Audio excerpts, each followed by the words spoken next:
Feel Good Breakfast Show.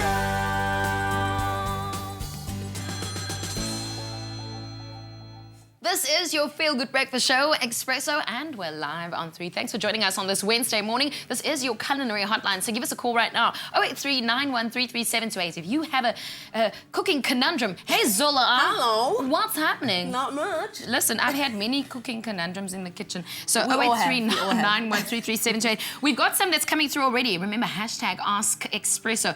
Our first question is from Beverly Campbell. She says, morning, Zola. Morning. She says, how do you make dumplings? Oh, it's a good question, and it's good because it's winter and everyone's making stew, and dumplings go with stew.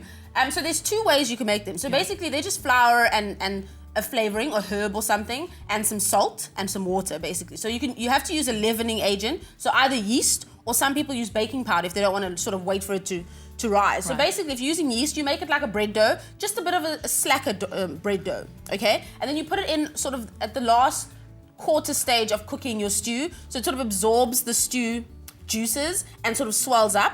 If you're using baking powder, for example, you don't have to wait for it to sort of rise, etc. But also add it at the last quarter of your cooking time, and they also swell. So make sure when you actually shape your dumplings that you don't make them too big, because they must be small. Yeah, they double in size as they steam. How long do they stay in that pot for, though? They can stay in the pot like for the last quarter of the cooking time. Right.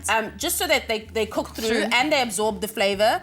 And then you just serve them as when you serve the stew. And how slap must your deeg be? So if you're making like a bread dough, so think of a bread dough that you knead. It shouldn't be so easy to knead. So you don't actually have to knead the dumpling so much. So it could be like a slacker dough that you sort of had to slap. Yes. Yeah. Okay. So you know what to do, right? You've Yeah. got it. Okay, cool. We've got more coming through. Hashtag Ask Express, and you can also give us a call. We are live, so 083-913-3728. I think we've got Kino on the line. Kino, you're live on Expresso. What's your cooking conundrum? Zola is here.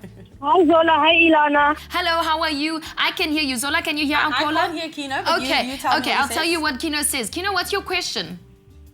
My question is that every time I fry my eggs, my yolk is always red.